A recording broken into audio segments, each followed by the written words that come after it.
ለአቡነ ገብርኤል ደግሞ ጸሎታችንን ማድረግ እንዳትረሱ። ምክንያቱም ይቅርታ እንዳይጠይቁ እንዳያስተባብሉ በዚህ እውነት ጸንቶ እስከ መጨረሻ ድረስ እንዲታገሉ በተለይም ይህንን አጀንዳ በስፋት የሚያራግቡ ወንድሞች ሰበር መረጃ ተሰምቷል። የፍኖተ ጽድቅ ለምን ቤዛዊተ ዓለም እንዴት አትባልም የሚል ማን ነው እሱ? ዓለም ብትን ሞክረው ይኸውልህ ተምሮ ባዶ የቀረው ድንግል ማርያምን ሳያውቅ ቀርቶ ነው። እሁድ ዳግም ትንሣኤ በእኛ በልምድ አባባል ዳግማይ ትንሣኤ ተብሎ ይጠራል። እውነተኛ ሰላም ያለው ከቤት ነው። እውነተኛ ሰላም የተወደዳችሁ የባሮስ ቲዩብ ቤተሰቦች ሁላችሁም በያላችሁበት ሰላማችሁ ብዝት ይበልኝ። ዛሬም እንደተለመደው አዳዲስ መረጃዎችን ይዤላችሁ መጥቻለሁ። ሁላችሁም ቪዲዮን ከመጀመራችሁ በፊት ላይክ ምልክቱን መጫን እንዳይረሳ። ለዚህ ቻናል ደግሞ አዲስ ሆናችሁ ሰብስክራይብ በማድረግ ቤተሰብ ይሁኑ። ስለ አቡነ ገብርኤል የወጡ አዳዲስ መረጃዎች አሉ፣ እነሱ መረጃዎች ማስመለከታችሁ ይሆናል። ስለ ፍኖተ ጽድቅም የወጡ አዳዲስ መረጃዎች አሉ፣ እነሱ መረጃዎች ማስመለከታችሁ ይሆናል። ሁላችሁም ቪዲዮን ከመጀመራችሁ በፊት የላይክ ምልክቱን መጫን እንዳይረሳ።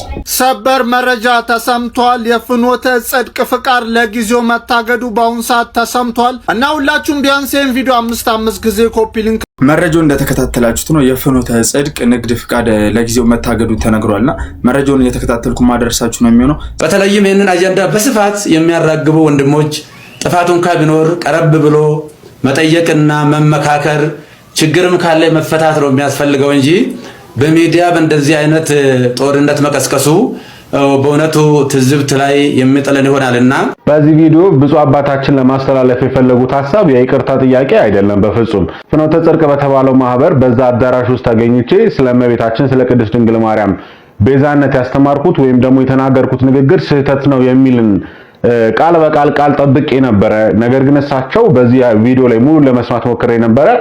ለማስተላለፍ ሲሞክሩ የነበረው ነገ የቋሚ ሲኖዶስ ስብሰባ ስላለ ከዛ በፊት ይቅርታ ጠይቋል ለመባል በሚመስልና ነገ ምናልባት ቋሚ ሲኖዶስም ይሄንን የሳቸውን ቪዲዮ ተመልክቶ ብፁዕ አባታችን ይቅርታ ስለጠየቁ የሚል ነገሩ እንዲቀል በሚመስል መንገድ በጣም በሚያሳዝን ሁኔታ በሊቃውንቱ ላይ ማፌዝ፣ አንድ ሁለት ደግሞ ለምን ስተት ነው የተናገሩት ንግግር ስተት ነው ለምን ተባልኩኝ በሚል አልፎ ተርፎም ደግሞ እጅግ በጣም በሚያስተዛዝም ሁኔታ እሳቸው በሚዲያ የተናገሩትን ሐሳብ ሊቃውንቱ በሚዲያ ይሄ ስተት ነው አስበውም ከሆነ የተናገርከው ዳግም አትናገረው ዳግም አታስበው ብለው ሊቃውንቱ መናገራቸው እንደው እንዴት በሚዲያ እንዲትሉኛላችሁ የሚመስል ሐሳብን ሲያነሱ ነበር።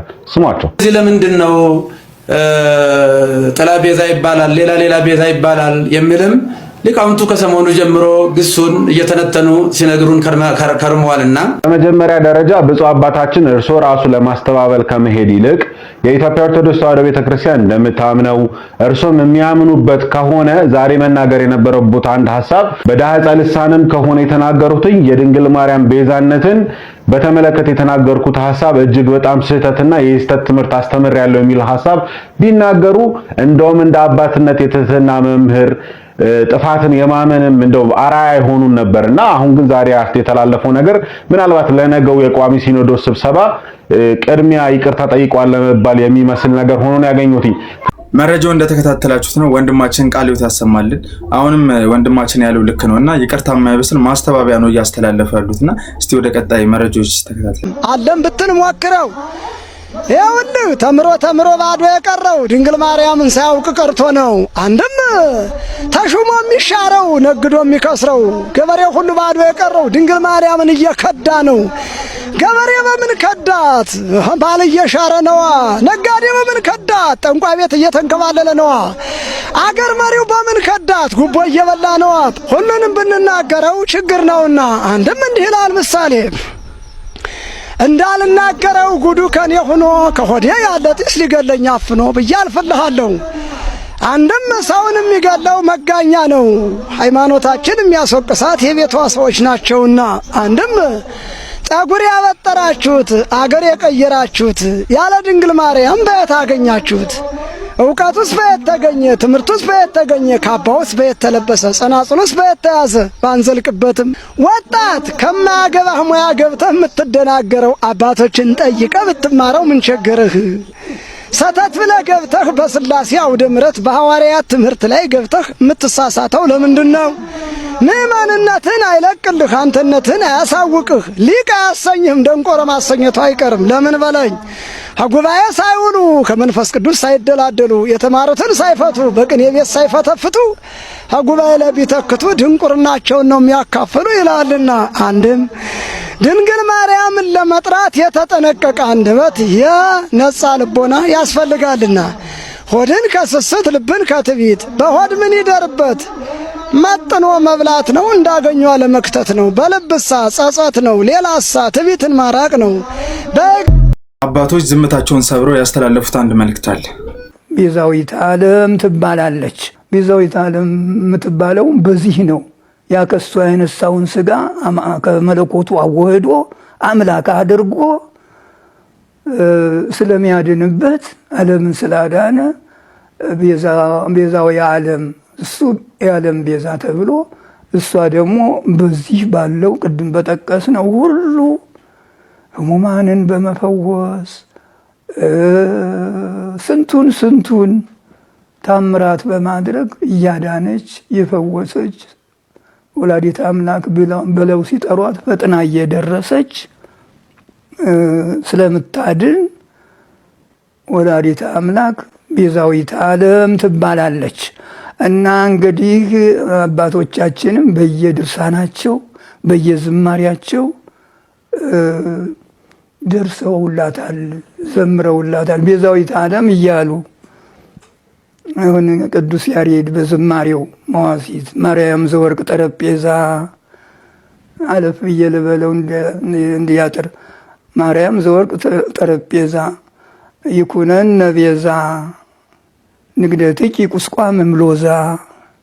ይህ ዝማሬ ነው የቅዱስ ያሬድ። እንግዲህ ይኩነነ ቤዛ ንግደትኪ ማለት ጉዞሽ ወደ ግብፅ የተሰደድሽው ስደት የተጓዝሽው ጉዞ የደከምሽው ድካም ለእኛ ቤዛ ይሁነን። ካዲያ የምንድን ነው? ከቅዱስ ያሬድ ልንበልጥ ነው? እሱ ሰማየ ሰማያት መጥቆ እዚያም እመቤታችን ካለችበት ገብቶ መላእክት ሲያመሰግኗት ሰምቶ መላእክት በልሳነ እሳት ይሴብሑኪ ብሎ ሰምቶ በእሳት አንደበት በዚህ በውሸታም በኛው ሳይሆን እሳት በሚተፋ እሳት እንደ እሳት በሚነድ ረቂቃን በሆኑ በመላእክት አንደበት ሰምቶ ሲያመሰግኗት መላእክት በልሳነ እሳት ይሴብሑኪ። ይህ ነው እንግዲህ መላእክት በእሳት አንደበት የሚያመሰግኗት ንግሥተ ሰማይ ወምድር ወላዲተ አምላክ ማርያም ቤዛዊት ዓለም። ይህን ነው ተዚያ መጥቶ ነው እንግዲህ ይህን ሁሉ ድርሰት የደረሰላት። ስደትሽ፣ ረሃብሽ፣ ጽምሽ፣ መከራሽ ከሎዛ ኢየሩሳሌም ነው ሎዛ ያለች አንድ ሰፈር ናት። ከሎዛ ተነስተሽ ወደ ግብፅ የተሰደድሽው መሰደድ ለእኛ ቤዛ ይሁን። ለአባታችን ቃልዮት ያሰማልን። መናፍቃን ስለ አቡነ ገብርኤል የተናገሩት አንድ መልእክት አለ። እስቲ እሱ ለአቡነ ገብርኤል ደግሞ ጸሎታችንን ማድረግ እንዳትረሱ። ምክንያቱም ይቅርታ እንዳይጠይቁ እንዳያስተባብሉ በዚህ እውነት ጸንቶ እስከ መጨረሻ ድረስ እንዲታገሉ በፍጹም የዋህነትና በፍጹም ቅንነት ያዘኑ የተከዙ በዚህ ጉዳይ ላይ እንዴት ያሉ የዋሃንና ንጹሃን ቅዱሳን ምእመናንን ከልብ ይቅርታ ጠይቃለሁ። ቤተክርስቲያንም ደግሞ በዚህ ጉዳይ ስሟ በመነሳቷ ታላቋ ቤተክርስቲያን ይቅርታ ልጠይቃት እወዳለሁ። የእመቤታችን የቅድስት ድንግል ማርያም ቤዛነት የሚጀምረው እንደ ፈጣሪ ባይሆን ለምሳሌ ሙሴን ለፈርዖን አምላክ አድርጌ እሰጥሃለሁ አስነሳለሁ ለፈርዖን ቢለውም ሙሴ የባህሪ አምላክ ሆነ ማለት አይደለም። እዚሁም አማልክት ዘበጸጋ የሚባሉ አሉ። የጸጋ አማልክት ናቸው እንጂ የባህሪ አምላክ አይደሉም። እመቤታችን ቅድስት ድንግል ማርያም ቤዛዊተ ዓለም ብንላትም በእናትነቷ ሰማይና ምድር የማይወስነው ልጅ ወልዳ በመስጠቷ ቤዛዊተ ዓለም እንላታለን እንጂ የጌታችን የአምላካችን የመድኃኒታችን የኢየሱስ ክርስቶስን የቀራንዮ የመስቀል ላይ ቤዛነትን ትተካለች ብለን አይደለም። አንዳንድ ጊዜ የኛ ቤተክርስቲያንም እንደ ፕሮቴስታንት መስላችኋለች መሰለኝ። በነገራችን ላይ የስተት ትምህርትን አቅፎ ተቻችሎ መሄድ የፕሮቴስታንት እንጂ የኛ ቤተክርስቲያን የጌታ ቤተክርስቲያን ባህሪ አይደለም። ሰው በእኛ ቤተክርስቲያን ሊሳሳት ይችላል። የተሳሳተው ደግሞ ያስተምህሮ ስተት ከሆነ ይቅርታ ይጠይቃል። ካልጠየቀ ደግሞ ከቤተክርስቲያን ይለያል እንጂ ስህተትን ይዞ እንደው ምንም ይቅርታ ሳይጠይቅ ምናምን ልክ እንደ ፕሮቴስታንት ተቻችሎ መኖር የሚባል ነገር የለም። አንተ እንዳልከውም አባታችን ይቅርታ ሳይጠይቁ አልቀሩም። ይሄው ይቅርታ ጠይቋል። ይቅርታ የጠየቁትም ግን ስለ ነገረ ክርስቶስ ኢየሱስ ስላስተማሩ ጉዳይ አይደለም። ኢየሱስ ክርስቶስ የዓለም ሁሉ ቤዛ ነው፣ እርሱ ለሰው ልጆች ሁሉ የተሰጠ ብቸኛ ቤዛ ነው ስላሉትም ትምህርት አይደለም። ይልቁንም ደግሞ ማርያም ከምንም አንጻር ቤዛ አትባልም የሚል አይነት አገላለጽ ነበረው ቪዲዮ ላይ። ስለዛ አገላለጻቸውን ይቅርታ የጠየቁት ምክንያቱም መጽሐፍ ቅዱስ ላይ ሙሴ ቤዛ የተባለበት አንግልን እያለ ኢየሱስ ብቻ ነው ቤዛ፣ ሙሴ ከምንም አንጻር ቤዛ አይባልም ብትል አንተን ሮንግ፣ እንደዚህ ያለው ሰው ሮንግ ነው፣ ከመጽሐፍ ቅዱስ አንጻር ተሳስቷል። እሳቸውም ማርያም ከምንም አንጻር ቤዛ አትባልም የሚል አይነት ሐሳብ ያለው ቪዲዮ ነበር ያስተላለፉት። ሰው ከዛ አንጻር የተረዳችሁኝ ካላችሁ ስህተት ነው። የማርያምን ቤዛነት አምናለሁ፣ ማርያም ቤዛዊት ዓለም እንደምትባል አምናለሁ። ነገር ግን ዛሬ እያስተማርኩኝ የነበረው እንደ ክርስቶስ ኢየሱስ ለሰው ልጆች ሁሉ ተላልፈ የተሰጠ ማርያምን ብትሆን ለሰው ልጆች ሁሉ ተላልፋ ስለተሰጠች አይደለም ቤዛ የምትባለው። ስለዚህ ከዚህ አንጻር የተረዳችሁኝ ካላችሁ ይቅርታ ብለው ራሳቸው ይቅርታ ጠይቀዋል። በነገራችን ላይ የኢየሱስ ክርስቶስ ለሰው ልጆች ሁሉ ብቸኛ ቤዛ መሆኑ ከኛ ከክርስቲያኖች ይልቅ የሚያስፈልገው ይህ ትምህርት ለፕሮቴስታንቱ ነው። ምክንያቱም በእኛ ቤተክርስቲያን ኢየሱስ ክርስቶስ ለሰው ልጆች ሁሉ ቤዛ እንደሆነ የማያምን አንድም ክርስቲያን የለም። በፕሮቴስታንት ግን ሊሚትድ አቶነመንትን የሚያምን እጅግ በጣም በርካታ ህዝብ አለ። ሊሚትድ አቶነመንት የኦርቶዶክስ ሳይሆን የፕሮቴስታንት አስተምህሮ ነው። ውስን ቤዛዎት ኢየሱስ ክርስቶስ ለሰው ልጆች ሁሉ ቤዛ አይደለም፣ ለተወሰኑት ለጥቂቶች ብቻ ነው መጥቶ ቤዛ የሆነው የሞተው የሚለው የኦርቶዶክስ ሳይሆን የፕሮቴስታንት አስተምህሮ ነው። ስለዚህ መጀመሪያ ያንን ከፕሮቴስታንት ውስጥ አውጡት። ሊሚትድ አቶነመንት የሚለውን የካልቪኒዝም አስተምህሮ ከመካከላችሁ መጀመሪያ አስወግዱ። ጌታ ኢየሱስ ክርስቶስ ለሰው ልጆች ሁሉ ቤዛ እንደሆነ ቤዛነቱም ደግሞ በመስቀል ላይ ራሱን አሳልፎ በመስጠቱ እንደሆነ በእንደዚህ አይነት ቤዛነት ደግሞ ማንም ከጌታ ጋር ቤዛ የሚባል እንደሌለ ድንግል ማርያምን ብትሆን ስለ ሌሎች ተላልፋ ከመሰጠቷ አንጻር ቤዛ እንዳልተባለች ቤተክርስቲያናችንም እኛ ክርስቲያኖች ሁላችንም እናምናለን። ማርያም ቤዛ ተብላ ስትጠራ በፍጹም ከዚህ አንጻር አይደለም። ሰው እንደዚህ አይነት የሐሰት ሙግታችሁን ምናምን ቢቀርባችሁና እውነት ወደ ጌታ ቤተክርስቲያን ብትመጡ ጥሩ ነው። ኑፋቄን የስተት ትምህርትን አሽጎ እንደሚሄደው ምንም ይቅርታ ሳይባባሉ አንዱ ሲያወግዘው ራሱ መልሶ ያወገዘውን እየተወጋገዘ የሚቀጥልበት ይሄ እረኛ የሌለው ቤት አይደለም። የኛ ቤተክርስቲያን እረኛ ያለው ከመንፈስ ቅዱስ የተሾሙ እረኞች ለመንጋው የሚጨነቁና የሚጠነቀቁ እረኞች ያሉበት ቤተክርስቲያን ነው። ከነዛ እረኞች መካከልም ስለሆኑ ደግሞ ይኸው በስተት ለተረዷቸው ሰዎች ይቅርታ ጠይቋል። ለዛ አገላለጻቸው ሰላም ክርስቶስ ማችን ቃልዮት ያሰማልን። ዳግማ ትንሣኤ ማለት ምን ማለት ነው? እሁድ ዳግም ትንሣኤ በእኛ በልምድ አባባል ዳግማይ ትንሣኤ ተብሎ ይጠራል። በልምድ ማለት ነው። ይሄ የትንሣኤ ሳምንት ነው። ዳግም ትንሣኤ የተባለበት ምክንያት ክርስቶስ ድጋሚ ስለተነሳ ሳይሆን በሁለት ዋና ዋና ምክንያቶች ነው። አንደኛ የትንሣኤው ዕለት ቀለም እንዳለ ይደገማል በዚህ ቀን ማለት ነው። በትንሣኤ ጊዜ የተቀደሰው ቅዳሴ፣ በትንሣኤ ጊዜ የተነበበው ወንጌል፣ በትንሣኤው የተሰበከው ምስባክ፣ በትንሣኤ የተነበቡ ምንባባት በሙሉ ይደገማሉ።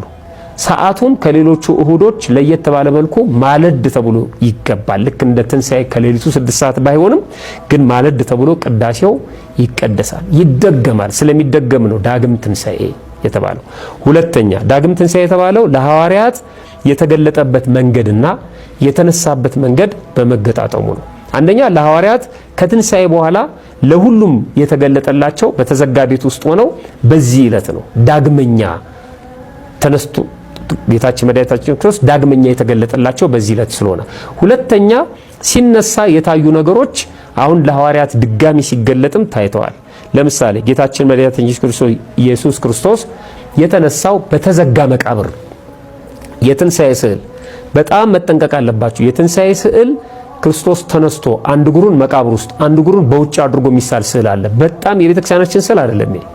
መቃብሩ ተከፍቶ ሲወጣ ልክ እንደ አንድ ሰው ወይም ቲያትር ፊልም እንደሚሰራ ሰው ሲጓዝ ሲወጣ የሚያሳዩ ሰዎች አሉ። መቃብሩ አልተከፈተም። መቃብር ክፈቱልኝ አላለም። መግነዝ ፍቱልኝ አላለም። ተነሳ፣ በኃይል በስልጣን ተነሳ። መቃብሩ እንደተዘጋ ይሄም በህቱም ድንግልና ተጸንሶ በህቱም ድንግልና የመወለዱ ምስጢር ነው፣ ምሳሌ ነው።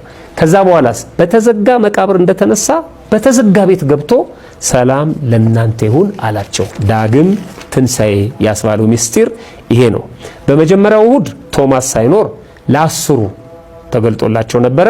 በሁለተኛው እሁድ ግን ቶማስ እያለ ለ11 ያው ይሁዳ የለም መታሰቢያውም ለ11 ተገልጦላቸዋል። ያም ቀን እርሱም ከሳምንቱ ፊተኛው ይላል። ልብ አድርጉ። ከሳምንቱ ፊተኛው ማለት ከእሁድ የመጀመሪያው ማለት ነው። እሁድ የመጀመሪያው ቀን ነው። ፊተኛው በመሸ ጊዜ ደቀ መዛሙርቱ ተሰብስበው ሳሉ ኢየሱስ መጣ፣ በመካከላቸውም ቆሞ ሰላም ለእናንተ ይሁን አላቸው። ዮሐንስ ወንጌል ምዕራፍ 20 ቁጥር 19 ማለት ነው። ሚስጥረ ተዋህዶ ማለት ይሄ ነው። ክርስቶስ በለበሰው ሥጋ በመካከላቸው ቆመ ይለናል። ደግሞ በመለኮቱ ደግሞ በተዘጋ ቤት ገባ ይለናል። ስለዚህ በተዘጋ ቤት መግባቱን የምናስብበት ስለሆነ ነው። ከተነሳ በኋላ ነው መቃብሩ የተከፈተው። ይሄ ደግሞ ማስረጃ አለን፣ በደንብ ማወቅ አለባቸው። የማቴዎስ ወንጌል ምዕራፍ 28 ላይ በሰንበትም መጨረሻ መጀመሪያ ሲነጋ መቅደላዊት ማርያምና ሁለተኛይቱ ማርያም መቃብሩን ሊያዩ መጡ። እንደውም ድንጋዩን ማን ያንከባልለናል እያሉ ነበር። መቃብሩን ሊያዩ መጡ። እነሆ የጌታ መልአክ ከሰማይ ስለወረደ ታላቅ የምድር መናወጥ ሆነ። ቀርቦም ድንጋዩን አንከባለለውና በላዩ ተቀመጠበት ይላል። የማቴዎስ ወንጌል ምዕራፍ 28 ከቁጥር 1 እስከ 2። ክርስቶስ ከተነሳ በኋላ መልአኩ መጣ። ከመጣ በኋላ ድንጋዩን አንከባሎ ተቀመጠበት፣ ዋሻው እየታየ። ለምን?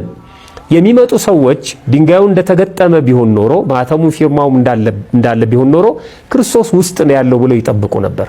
ስለዚህ ስለነሱ ነው መነሳቱን እንዲያምኑ ይሄው የለም ብለው መላእክቱም አሳይቷቸዋል።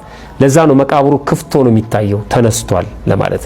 በዚህ ቀን ዘመድ አዝማድ ይጠያየቃል። የንስሐ ልጆች የንስሐ አባታቸውን ይጠይቃሉ። የክርስትና ልጆች የክርስትና እናትና አባታቸውን ይጠይቃሉ። በዚህ ቀን አክፋይ ይወሰዳል። በነገራችን ላይ አክፋይ ወስዳችሁ ታውቃላችሁ? እኔ በደንብ ወስጄ አውቃለሁ። የምታስታውሱ ድፎ ዳቦውን፣ እኔ ሶስቱን ነገሮች በጣም አረሳቸው። ድፎ ዳቦ አንድ፣ የስንዴው ሽታው፣ ሁለተኛ ደግሞ ትሪው፣ ይሄ ትልቁ ትሪ የአፄ ኃይለ ሥላሴ አፄ ምኒልክ ትሪ ማለት ነው። ሶስተኛው ዳንቴሉ ትሪ ላይ ይደረጋል፣ በዳንቴል ይሸፈናል። ከዛ ትሪውን ስትሸከሙት ትሪው ጩኸቱ ራሱ ስትራመዱ ማለት ነው ጭንቅላታችሁን ያማችኋል። እንደዛ እየተሸከምኩኝ አክፋይ ወስድ ነበርና ከዛ በጋዜጣ የተጠቀለለ ደግሞ የሚጠጣ ነገር ይወሰዳል። ለምንድን ነው ይሄ የሚደረገው? ክርስቶስ ሐዋርያትን በተዘጋ ቤት ገብቶ አጽናንቷቸዋል። ተጨንቀው ሳለ ደጆቹን ዘግተው አይሁድን ፈርተው ሰላም ለእናንተ ይሁን ብሏቸዋል። ስለዚህ የምስራች ነው።